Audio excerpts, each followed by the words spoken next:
What's up, Romey babies? Welcome back. Ooh, trying to get my chair together. Welcome back to my channel. And if you are new to this channel, stop right there. Hit that bell. And you'll be on your way. It does not hurt. It does not cost. It will not bother you. Just hit it and you're just going to see my face when I post a video. So, make sure you like, subscribe, tell a friend, tell a friend, tell a grandma, tell a grandpa, because you know Romey's out in. And yes, I have on my green. It is St. Patty's Day.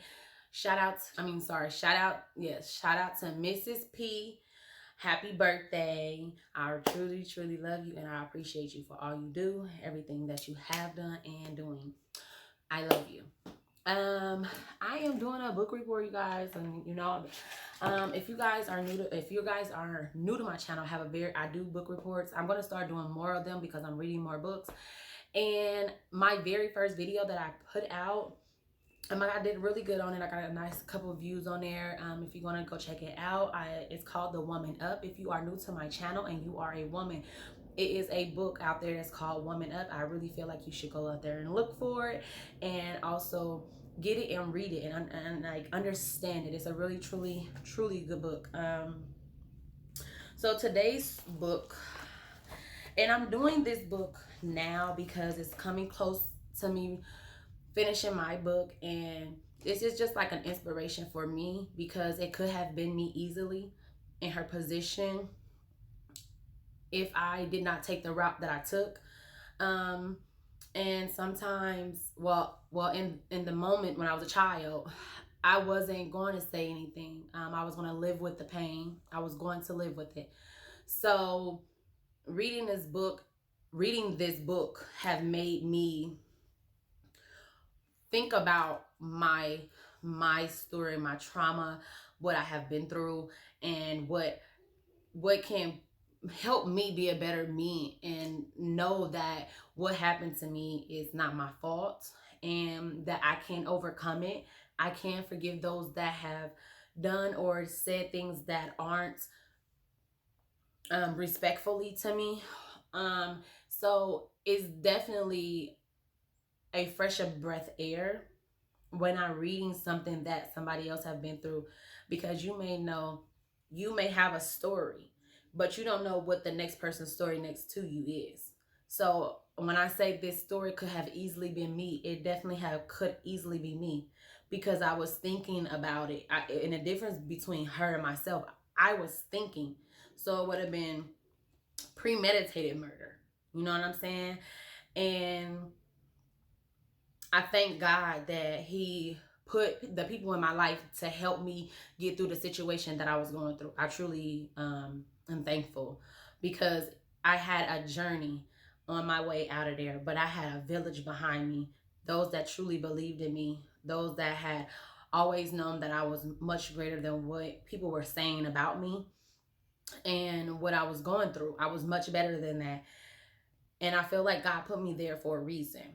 And I think me and her story is so similar because she says the same thing. God put her in a position where she was at. She thought that she had lost faith. And it wasn't losing faith, it's God wanted to slow us down. And sometimes He put us in a position to where we feel like we stuck and don't have nobody else to turn to or run to. And all He's asking for is your attention. And it helps me in this journey that I'm going through and writing this book, because it's not easy to tell your story, and you know those, or you have heard things about your story isn't true, or you know somebody else tried to tell your story better than you and you lived it. So it's definitely inspiration for me to finish this book and to tell you guys about it, because she's a very brave and strong Black woman who came up very good, you know, but it was bumps in the road. Everybody have bumps in the road. So let's get into this book. Her book is called Free Cyntoia Brown Long, and with Bethana, and I don't know how to pronounce her last name, but it's on the front of it is searching for my redemption in the American prison system. And I'm telling you, it could have easily been me. This woman could have easily been me. So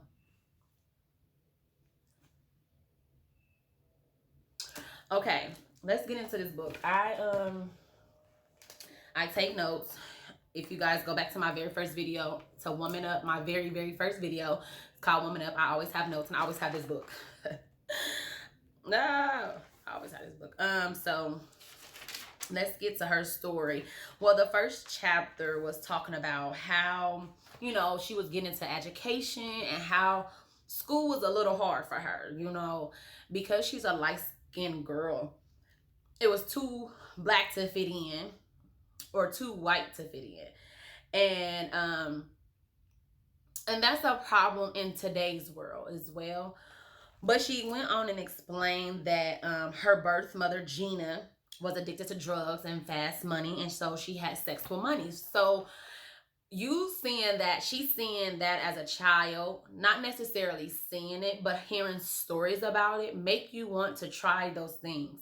Um, unless you're given the fundamental of the story behind, this is why I'm doing this, you know. And if you don't know your mother, can play a big part in it as well when you trying to figure out what you like in life and where did these attitudes or where did these functions come from for me, you know, that I'm not like the rest. So that played a big part in her thing, in her story as well, because she didn't she didn't know her mother, because when she was born, her foster mother and her pops, her foster father, came and got her, and they lived with her. And she, and her parents, the parents that raised her were African American. I'm gonna show you pictures of it, it's gonna come. I'm gonna do 2 chapters or 3 chapters, and then we're gonna, I'm gonna just keep posting it like that. So she went to a school called Greenwood, and she was also charged in school. When she was in elementary school, she was charged. So having a charge on your record, and I'm trying to remember the actual charge, so let's go back into the book. You know, ain't nothing like going back into the book. Ain't nothing with it. Her book was really good. Okay, I remember, kind of like remember where it was at, behind Gina. I can't remember exactly where. And then she ended up getting in trouble, which I think this is why she got charged. Her first fight was with a friend's mother. Her new friend, she had like, she got some friends in school, and the friend was, you know, lenient. You could come over my house, you could do this. Well, she's a black girl with a white friend, and when her parent came home and seen a black dude in her house, she said that they were robbing her. That's what she got charged for. She got charged for robbery because of lady purse charges. Well, they were saying that she was, you know, that the daughter, you know, the daughter didn't never say anything. Our daughter never said anything. So she got into a fight with her first fight with a 40-year-old woman, new friend's mom. Got charged for fighting. She got charged for fighting on that one as well. So I think starting out already, she was just trying to fit in, you know. And it's a lot of kids out there that, you know, try to fit in, to make friends and to be around people so they can fit in and they don't feel alone. And that's what she went through. Went a lot. She went a lot. She did a lot of stuff in school, but elementary was like picking and nagging and tugging and pulling and all this other stuff to her, which she was a pretty little girl. But they were really being mean to her. And that sums up chapter 1. Chapter 2 was talking about she got charged again with breaking and entering, theft, and the judge in Tennessee, and she's from Tennessee, the judge there wanted her to get a psychiatric evaluation for them to see if she had any psychiatric symptoms, because she was just, I mean, it was everything. Like, she was always fighting, she was always getting into it with somebody, but it seems as if she was trying to fit in, and when she was getting in these groups, they wasn't the right group to fit in, you know. So that was the majority of her thing. And then on top of that, she did She did 30 days in the county Crooks, I think Crook Academy. She did that. She did 30 days in there, and then which is a psychiatric facility, and she was on meds. And I put question mark by meds because she was just a normal kid from what I understand from the story. She was just a normal child that wanted to fit in. You know, you have fights here and there because people think they can just keep picking on you or anything, you know, but trying to bully you. And it sounded like that's what a lot of her friends did. Like a lot of the friends that was trying to be around her wanted to bully her, and she wasn't going. Like, she would stand up for herself. You know, she was very, very smart. She was very intelligent. Like, she didn't feel that she was either. That's the crazy thing. Like, listen to her story. Like, she didn't feel like she was that smart. But she had trouble. She was in trouble, like, and she got in trouble in prison. I mean, in jail. Um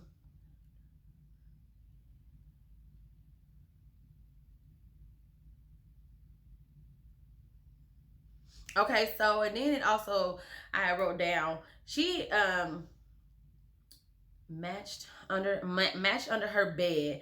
She didn't know, she did not have them. It was like matches underneath her bed in jail, and she didn't know them. So this is how she can get people to respect her. She walked over across the hall and punched a girl, and over and over and over again. And this when she was a youth, in the middle, in the mental place, in the mental institution.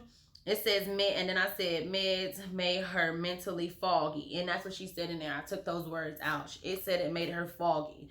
It made her like know what she's doing, but it blurs when she does stuff. Like, she knew what she wanted to do, but it was blurring. Like, it made her not the same. And if you know anybody that's out there that take medication, it doesn't it throws sometimes off in the head. Like, you be knowing you doing something, but did I really just do that? Like, it's kind of like the one of those. It messes with your brain. So then she went to a special school, which she had like a kind of like a boarding school, but it wasn't a boarding school. It was a boarding school, but it wasn't a boarding school. And it was for her behavior modification. It just made sure she, it was a behavior modification school, which it monitored what she did. It, you go to class, you go to activities, you go to lunch, you go to breakfast, and you go back to your room, or you go to wherever they, put her at, or wherever she had her time in the facility at. She was 12 years old by that time. Um, then, but chapter 3, CD, that's what that is. CD is. She went to Clarksville Diagnostic Center. They put her in there as well because they wanted to make sure she was good. I don't understand why they were trying to diagnose her. I didn't get that through her story. I didn't, therefore, because she was just being a normal kid. Like, she didn't take no shit. And I feel like that's what you have to do in order to get somewhere, you know? Um okay, so in the center in Nashville, because that's where it's at, Nashville.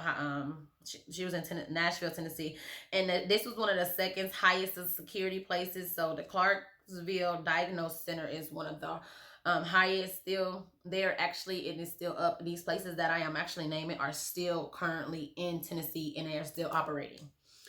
I don't know how to pronounce this word, but it's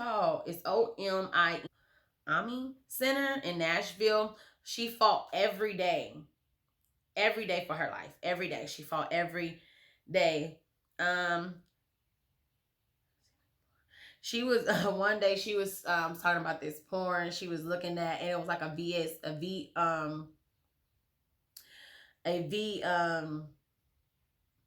a VHS tape, and she seen a porn at 10 years old in the 1970s. I quoted that because a lot of um that's how things start, men like starting to go in children's minds and stuff when they look at stuff like this, you know. And if you have it laying around, it's not like it's, I mean, it's an interesting thing. Oh, let me see this, let me see what's going on there. So that was a problem.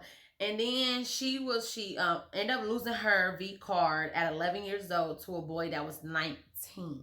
Now, I do know for a fact that that is statutory rape, but back then, you know what I'm saying, she was doing what all the other girls were doing. Fitting in. Fitting in. That is the big thing. Looking at porn made her think it was a game. Women walk in the room and began to have sex. It's a model of being a prostitute. And because you go in there and you work and then you leave. It's not like you go in here and you collecting a check the right way. I'm not saying it's the wrong way to collect a check, because you can do whatever you choose to want to do with your body. That's you. But in her mind, it being a game is, I get paid for something if I do this. If I show my body, I can get funds and I can do this. I can get paid. So that plays a big part. Okay, and then she escaped the center that she was at in Nashville. I'm reading all this. I got some chicken scratch here. I'm reading all this stuff, y'all. But she escaped 3 times, turning three times. Sister turned in. Her sister turned her in. Who told on her? Bonnie and only 13-year-old smoking and having sex. Peaches, Bonnie, Lorian, and Shay was the friends that was at the center that they all skipped and had fun and, you know, have sex with different guys and smoke and do everything that they wanted to do and have a good time, I guess. And then the third time, the first time her sister turned her in, the second time her brother turned her in. And then she had to go to a level 4 faculty, which was Woodland Hills Juvenile Prison. She served from her 13th to 19th. She was 13 and 16th birthday for 2 years. She didn't finish. It's just, but she ended up spending her birthdays in prison. In juvenile prison. So she was already on the verge of getting in trouble, but it was the bad people that she was hanging around. And I'm not even necessarily saying bad people, but sometimes people energy does not mix with other people. So that's what I was definitely getting from this book. And I just went through chapter 1 through 3. So I'm going to stop here. But the book is really good. I really recommend you to go out and get it. It's a really good read. And it's just leading up to how she got in prison and how she came home. So this is the beginning, 1 through 3, and I'll be back next video. So make sure y'all smash the button. Make sure y'all smash that subscribe button. Put the notifications on all. Leave me a comment and share this video. Make sure you like, subscribe, tell a friend, tell a friend, tell a grandma, tell a grandpa, because you know Romey's out in. And thanks again for stopping in and checking me out.